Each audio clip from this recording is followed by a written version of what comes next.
मुसल्लत किया जाए। मुबारकबाद देना चाहती हूँ। ये नहीं आज चलेगा। सिर्फ ये मुझे नहीं पाकिस्तान लगता की कि ये आवाम हमारी जाती इजाज़त जीत नहीं है। देगी। आज पाकिस्तान की जीत हुई है क्योंकि आज इंसाफ की जीत का हुई है। मुंतखब वज़ीर जिस आज़म बात का हमें झूठे मुकदमात पर उम्मीद रोज़ाना थी, की जिस पेशियां भुगत बात का सकता हमें है, अंदाजा हर था कि अदालत जब में पेश हो सुप्रीम सकता कोर्ट है, में वो भी ये दखने केस डाल सकता जाएगा था। उनको तो वहां पर जब वो 2017 में वज़ीर आज़म थे, वो JIT में ना पेश होते तो मुल्क का कानून कहता था कि उनको एमनेस्टी है, वो नहीं जा सकते। वो गए और अल्लाह ताला ने सुरखरू किया। किसी का बच्चा नहीं छोड़ा, किसी की बहन नहीं छोड़ी, किसी का भाई नहीं छोड़ा, किसी का पॉलिटिकल वर्कर नहीं छोड़ा। पूरी की पूरी क़यादत 2018 में जेलों में डाल दी। उस वक़्त तो मासूमियत का सर्टिफिकेट किसी को याद नहीं आया कि मुल्क का वज़ीर आज़म था यार। करप्शन साबित नहीं हो रही। जो फ्लैगशिप का फैसला नैब कोर्ट ने दिया, उसके अंदर लिखा है कोई किकबैक, कोई कमीशन, कोई करप्शन का शायबा भी नहीं मिला। तमाशा बना लिया। फिर आखिर में मैं ये कहना चाहती हूँ कि ये जो है ना, ये अवाम पाकिस्तान की देख रही है और ये सिलसिला बंद होना चाहिए। एक शख्स जेल में है, उसके ऊपर संगीन इल्ज़ामात हैं, अंडर इन्वेस्टिगेशन है, उसको अपना जवाब देना पड़ेगा। और ये अवाम का पैसा है, इससे अल कादिर ट्रस्ट नहीं बन सकता था।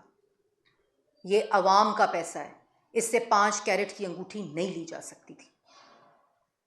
ये साइफर का मामला मुल्क की खारजा पॉलिसी के ऊपर असर अंदाज होना है, मुल्क के खिलाफ साजिश कराना है। और एंड में मासूमियत क्या है? 9 मई का पूछो तो मेरे कारकुनों ने कराया था, वो उसका पूछो बंद लिफाफे का, वो जो 190 मिलियन पाउंड का है, तो काबीना का फैसला था। मतलब कि यार भाई, कोई देख रहा है या नहीं देख रहा, लतीफ़ सब कुछ देख रहा है। ठीक है ना? ये बात आपको नहीं भूलनी चाहिए, इसलिए ये बात आपको याद रखनी चाहिए। और पाकिस्तान की जो अवाम है 22-23 करोड़ की, वो अब अंडे, कट्टे, मुर्गियाँ के झांसे में और 1 करोड़ नौकरी और 50 लाख घर के झांसों में नहीं आएगी। वो कितना कहा था कि पैसा आएगा बाहर से करप्शन का? 200 अरब, 250 अरब। ये 250 अरब खुद खा के भाग गया। ये अब अवाम बेवकूफ़ बनने वाली नहीं है। आज अवाम को सस्ती रोटी चाहिए, आज अवाम को सस्ती बिजली चाहिए, सस्ता गैस चाहिए, नौकरी चाहिए, मुल्क की तरक्की चाहिए, दहशतगर्दी का खात्मा चाहिए। आज अवाम ये चाहती है कि उनके घर में मुफ्त दवाई उसी तरह आए जैसे शहबाज शरीफ और नवाज शरीफ के दौर में आती थी। आज अवाम चाहती है उसको सस्ती बिजली, सस्ती गैस उसी तरह मिले जैसे नवाज शरीफ के दौर में मिलती थी। आज अवाम ये चाहती है कि उनके घर में उसी तरह इलाज घर तक पहुँचे, यूथ प्रोग्राम हो। आज नौजवान ये चाहता है कि जब उसके हाथ में डिग्री हो तो उसके हाथ में रोज़गार हो, जैसे 2013 से लेकर 2018 तक हुआ था। यही मुल्क था। 5-6 साल पहले की बात है। तरक्की 6.1 पे थी, महंगाई 2.4 पे थी, नौकरी थी, CPEC था, दहशतगर्दी का खात्मा था, 14,000 मेगावाट बिजली सस्ती थी, गैस सस्ती थी, घर में दवाई के पैसे थे, मुफ्त दवाई थी पंजाब में, ऑरेंज ट्रेन बन रही थी, मेट्रोज बन रही थी, सड़कें बन रही थी, अस्पताल बन रहे थे, यूनिवर्सिटीज बन रही थी, स्कूल बन रहे थे। IMF का खात्मा हो चुका था मुल्क से, फैटफ की वाइट लिस्ट पे आ चुके थे हम। यही मुल्क, और यही मुल्क, इसी तरह का तरक्की करता मुल्क पाकिस्तान की आवाम दोबारा चाहती है। और उनको इस बात पे यकीन है कि ये पाकिस्तान जिसमें आटा सस्ता हो, रोटी सस्ती हो, बिजली सस्ती हो, गैस सस्ती हो, जिसके अंदर रोज़गार हो, जिसके अंदर खुशहाली हो, जिसके अंदर तमीज़ तहजीब हो, रवायात हों, गाली गलोच और बदतमीज़ी और बद तहजीबी ना हो। किसी का गला पकड़ लो, किसी को गर्दन से पकड़ कर उतार लो, किसी का AC उतार दूंगा, किसी को मार दो, किसी को गिरा दो, किसी पे बम फेंक दो, पुलिस की गाड़ियां जल रही हों, सड़कें जल रही हों। ये नहीं चाहती पाकिस्तान की अवाम। बस हो गया। अब सिर्फ और सिर्फ पाकिस्तान की अवाम, इस तरह के जो लोग इन मनसब पे बैठ के, उन कुर्सियों पे बैठ के दूसरों पे झूठे इल्ज़ाम लगा के खुद डाके डालते हैं, इनका एहसाब और इनका एहतसाब चाहती है पाकिस्तान की अवाम। जी ये बताइएगा कि ये साइफर बड़ा ओपन एंड शट केस था, लेकिन कल जो रिमार्क्स आए सामने, उसके बाद क्या हवाओं ने, ऐसा नहीं लगता हवाओं का रुख फिर एक दफा मुखालिफ हो गया, फिर क्या लाडले की सहूलतकारी की जा रही है? देखिए, ये उस वक्त होता है जिस वक्त लाडला हार रहा होता है, वरना इन कामों की ज़रूरत नहीं पड़ती। ये आरटीएस भी तब बैठता है जब लाडले की हार नज़र आ रही होती है, जब मासूम की हार नज़र आ रही होती है। ये जो ये तमाम चीज़ें जो होती हैं, और ऐसी, ये मैं एक आपको बात बता दूँ, पाकिस्तान की आवाम जाग रही है। बहुत हो गया मजाक, बहुत हो गया तमाशा। आज लोग परेशानी में, आज लोग मुश्किल में, आज लोगों के घरों में परेशानी है, और आज लोग ये चाहते हैं कि इस मुल्क के लिए वो आवाज़, वो क़यादत आए जो मुल्क को इन मुश्किलात से निकाले। और जब ये यकीन होने लगता है कि वो जो पाकिस्तान की आवाम जो है वो नवाज़ शरीफ को चाहती है, वो शहबाज शरीफ को चाहती है, वो पाकिस्तान मुस्लिम लीग नून को चाहती है, जिसके पास टीम भी है, जिसके पास नीयत भी है, जिसके पास तजर्बा भी है, और जो इस पाकिस्तान की आवाम की खिदमत करना जानती है, और उसने कुछ कभी किया ही नहीं जब भी क्या इक़्तिदार में आई। तो ये तमाशा जो है ये नहीं अब चल सकता। ये सर्टिफिकेट जो है, इन सर्टिफिकेटों से अब कोई फ़र्क नहीं पड़ता, क्योंकि पाकिस्तान की आवाम जो है वो सब जानती है और जाग भी रही है। अच्छा, ये बताइएगा कि 2018 में सब जानते हैं कि कौन किसका लाडला था। अभी आपने उसको मासूम का खिताब दिया है, मैंने दिया अभी आपने जी जी जी जी जी जी। ये बताइएगा कि उस वक्त वो लाडला था, हमें अंदाजा है कि कौन उसको ला रहा था। आज उस मासूम को कौन ला रहा है? जब सुप्रीम कोर्ट का पिछले दिनों ये फैसले आए थे इलेक्शन के हवाले से, तब आपने नारे लगाए थे। ये चीखें इसलिए निकलती हैं, आपने अच्छा सवाल किया, ये चीखें इसलिए निकलती हैं क्योंकि ना आज वो लोग अपने ओहदों पे हैं, ना उस किस्म की सहूलतकारी मैसर है, और ये उसी वक्त इस किस्म के काम होते हैं। लेकिन जैसे मैंने पहले कहा कि ये पहले वाला वक्त, ये 2018 नहीं है, ये 2023 है, और 2024 में 8 फरवरी को इंशाल्लाह शेर पे वोट देकर पाकिस्तान की आवाम ये फैसला करेगी कि उनको किस किस्म की क़यादत चाहिए पाकिस्तान की तरक्की और पाकिस्तान को आगे ले जाने के लिए। अच्छा, कल तक मुस्लिम लीग नून जो थी वो अंडर प्रेशर थी, गिरफ्तारियां हो रही थी, पकड़ धक्कड़ हो रही थी, दबाव था। आज पीटीआई पर वही वक्त है जो आप पर था। ये कभी खुशी कभी गम, उस पाकिस्तान की सियासत इस गिरदाव से कब ये निकलेगी? देखें, ये आप जब इस तरह के सवाल करते हैं तो मेरे ख्याल में आप नाइंसाफ़ी करते हैं, और वो इसलिए करते हैं क्योंकि जब आप दोनों चीज़ों का मुआजना करते हैं तो उस मुआजने में आप ये भूल जाते हैं कि वो थी ज़्यादती, वो थी पॉलिटिकल इंजीनियरिंग, जिसका सुप्रीम कोर्ट ने साद रफ़ीक के केस में जवाब दिया था। वो पॉलिटिकल विक्टिमाइजेशन थी, वो झूठे मुकदमात जो कोर्टों ने फैसले दे देकर मेरिट की बुनियाद पर उन लोगों को बरी किया। आज जो हिसाब किताब हो रहा है वो 190 मिलियन पाउंड की करप्शन का हो रहा है। आज जो हिसाब किताब हो रहा है वो साइफर केस के मुल्क के ख़िलाफ़ इतनी बड़ी साजिश कर दो और उसके साथ खेलो और उसका जवाब भी ना दो, ये आज उसका फ़ैसला हो रहा है। आज फॉरेन फंडिंग का फ़ैसला हो रहा है, और ये सारी चीज़ें जो हैं ये आपको जवाब देने पड़ेंगे। और भाई प्रॉब्लम क्या है, आप जवाब दे दें, हमने नहीं दिए। हमने भी, आज भी मैं वो 6 जनवरी को केस लगा हुआ है उस अदालत का, दहशतगर्दी की अदालत का, जो मेरे ऊपर दहशतगर्दी का पर्चा हुआ है।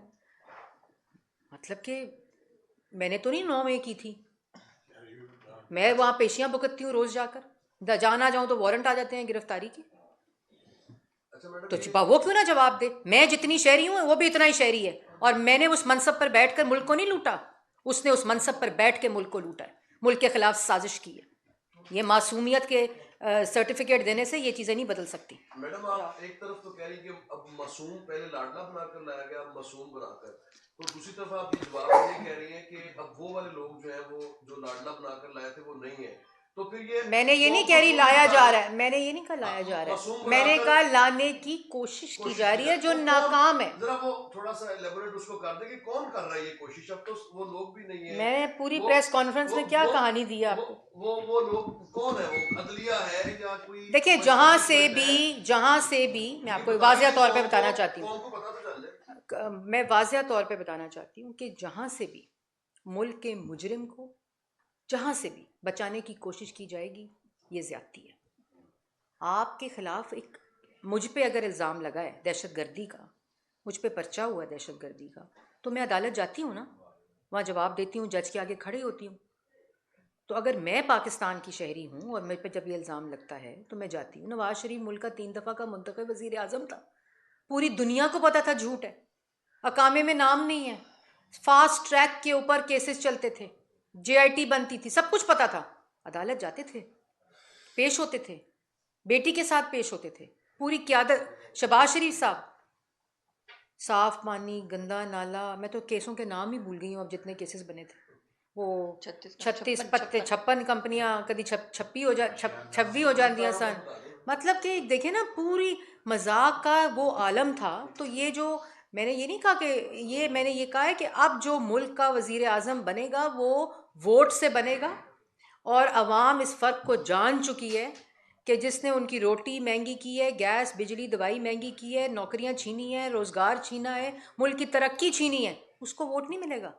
ये बताइएगा कि पहले एक हवा चली थी कि आज पाकिस्तान में जो इंतखाबात हैं वो मजीद ताकीर का शिकार हों।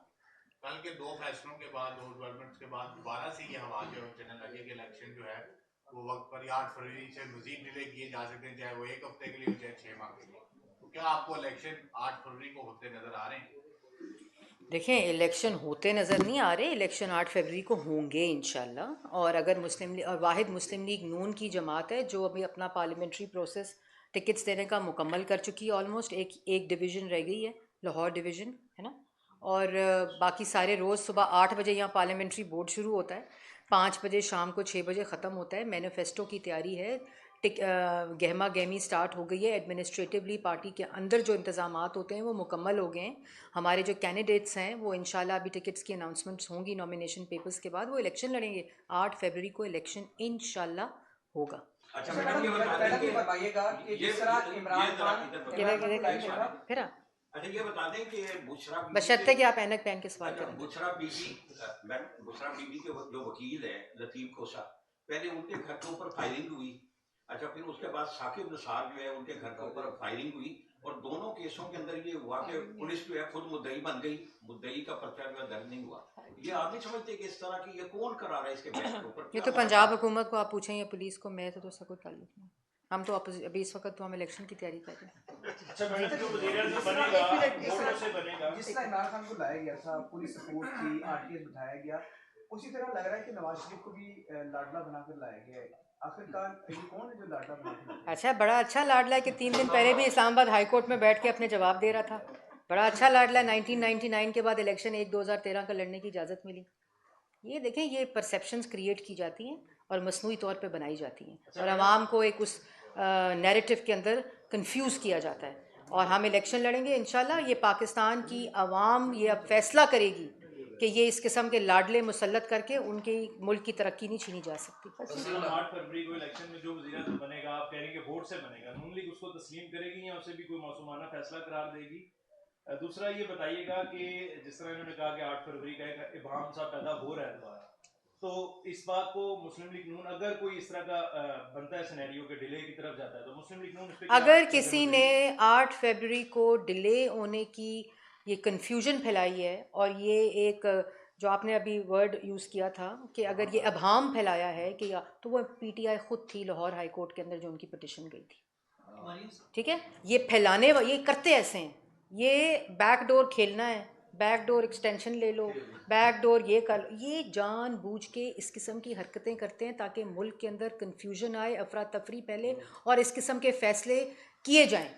ये इनकी हरकतें ये भी आवाम जानती है। अगर किसी ने डिले करने की कोशिश की है, डिले कराने की अभाम पैदा की है, और अगर कोई चाहती है कि इलेक्शन डिले हो, तो वो पाकिस्तान तहरीक इंसाफ है। मुस्लिम लीग नून वज़ीर-ए-आज़म बस हो गया, करेगी जो 8 फरवरी को। हो गया। बिल्कुल, आप भी तस्लीम करेंगे। मैडम, आपकी सारी प्रेस कॉन्फ्रेंस से जो मैं समझाऊं वो ये है कि कल का जो अदालत का फैसला आया है रवानी के PTI के हवाले से, उसी हवाले से है। तो इसका मतलब ये है कि क्या आप मतलब अदलिया के इस फैसले को नहीं मानती?